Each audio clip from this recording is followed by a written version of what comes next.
Welcome to trending 10. Congress అధ్యక్షుడు Rahul గాంధీపై murder attempt జరిగిందంటూ దేశవ్యాప్తంగా చర్చ జరుగుతుంది. యూపీలో అమేధి నుంచి నామినేషన్ వేసిన తర్వాత మీడియాతో మాట్లాడుతున్న రాహుల్ పై 7-8 సార్లు లేజర్ లైట్ స్పాట్ చేయడం కనిపించింది.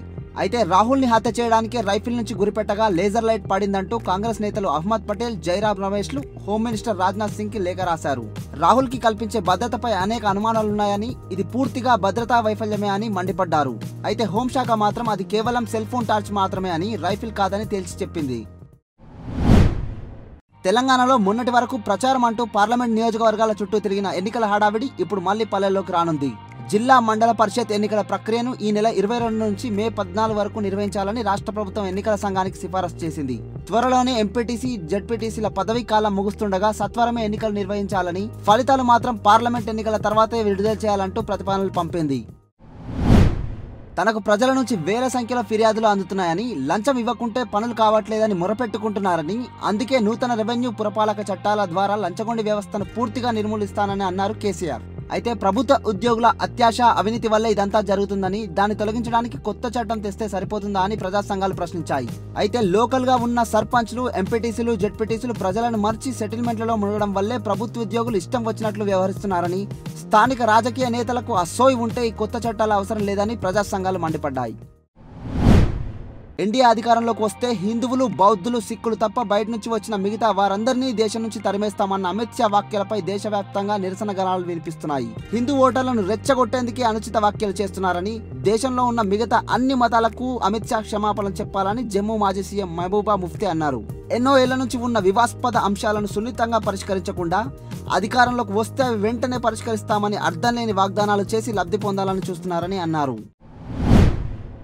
అసెంబ్లీ ఎన్నికల్లో ఓటమి భయంతోనో లేక పోలింగ్ రోజు జరిగిన సంఘటనలపై ఈసీ నిర్లక్ష్యంతోనో కానీ ఏపీ ముఖ్యమంత్రి చంద్రబాబు నాయుడు ఢిల్లీ పయనమయ్యారు.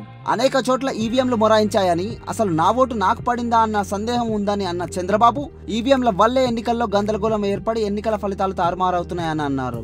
ఓటమి ఖాయం కాబట్టే భయంతో ఢిల్లీ వెళ్లారని వైసీపీ అంటే, మోదీతో కుమ్మక్కైన వైసీపీకి ఈసీ వంత పాడిందంటూ చంద్రబాబు విమర్శించారు. గుంటూరు జిల్లా రాజుపాలెంలో పోలింగ్ రోజున దాడికి గురైన ఏపీ స్పీకర్ కోడెల శివప్రసాద్ కి కాస్త ఊరట లభించింది. గాయాలు ఇంకా వేధిస్తున్నా మనసు కొంచెం ప్రశాంతం చేయాలనుకున్న పోలీసులు 8 మంది నిందితులను అదుపులో తీసుకున్నట్లు తెలుస్తుంది. అయితే ఈ ఘటనకు సంబంధించి మొత్తం 30 మందిపై కేసు నమోదైనట్లు తెలుస్తుంది. అయితే ఈ 30 మందిలో ఆడవాళ్లు కూడా ఉన్నట్లు సమాచారం. దాడి అనంతరం వైసీపీ కార్యకర్తలే దాడి చేశారని వాపోయిన కోడెల అందులో ఆడవాళ్లు కూడా ఉన్నారని మాత్రం చెప్పలేదు. కేసు నమోదైన దాంట్లో మహిళలు కూడా ఉండడం చూస్తే కోడెల కొన్ని నిజాలు వెళ్లగక్కకుండా కొంచెం జాగ్రత్త పడ్డారని అర్థమవుతుంది. ఫేక్ ఓటర్ ఐడీలను నిర్మూలిస్తున్నామంటూ ఎన్నోసార్లు ప్రకటించిన రాష్ట్ర ఎన్నికల ముఖ్య అధికారి రజత్ కుమార్ కు ఊహించని షాక్ తగిలింది. స్వయాన ఆయన పేరు మీద, మాజీ కేంద్ర ఎన్నికల కమిషనర్ ఓపీ రావత్ పేర్ల మీద ఉన్న ఓటర్ ఐడీలు మహానగరంలో ప్రత్యక్షమయ్యాయి.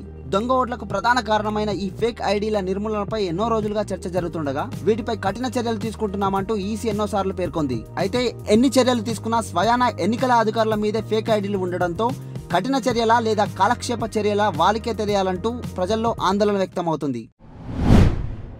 బయట వేడిగా ఉందని, పోలింగ్ దూరంగా ఉందని ఓటు వేయకుండా ఇంట్లోనే తుంగోతున్న ఎంతో మందికి అరుణాచల్ ప్రదేశ్ లో అసెంబ్లీ ఎన్నికల పోలింగ్ ఒక ప్రేరణ కలిగిస్తుంది. కొండలు, గుట్టలు ఎక్కువగా ఉండే అరుణాచల్ ప్రదేశ్ తవాంగ్ జిల్లాలో సముద్రానికి 13,583 అడుగుల ఎత్తులో ఉన్న లుతాంగ్ గ్రామంలో పోలింగ్ బూత్ ని ఏర్పాటు చేశారు. అక్కడ చుట్టుపక్కల ప్రజలు కూడా కొండలు, వాగులు దాటుకుంటూ వచ్చి ఓటు హక్కును వినియోగించుకున్నారు. ఓటు హక్కు ప్రాధాన్యం మరిచి అవకాశం ఉన్నా ఓటు వేయకుండా కాలక్షేపం చేస్తున్న యువతకు ఈ సంఘటన కొంతైనా కదిలిస్తుంది. ఫేస్బుక్ తో సోషల్ మీడియానే ఒక ఊపు ఊపిన ఫేస్బుక్ సీఈఓ జుకర్బర్గ్ సంవత్సర ఆదాయం ఎంతో తెలుసా? అక్షరాల $1 మాత్రమే.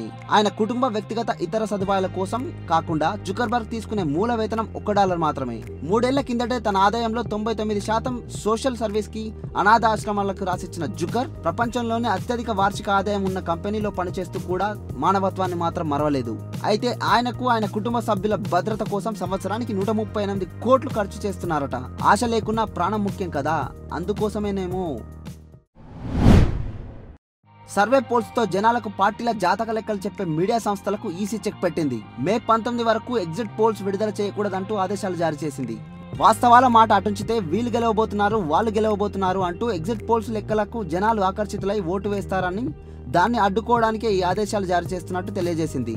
ఈ ఎన్నికల సందర్భంగా ఈసీ స్వచ్ఛందంగా తీసుకున్న నిర్ణయం ఇదే కావచ్చంటూ ప్రతిపక్షాలు వ్యాఖ్యానించాయి.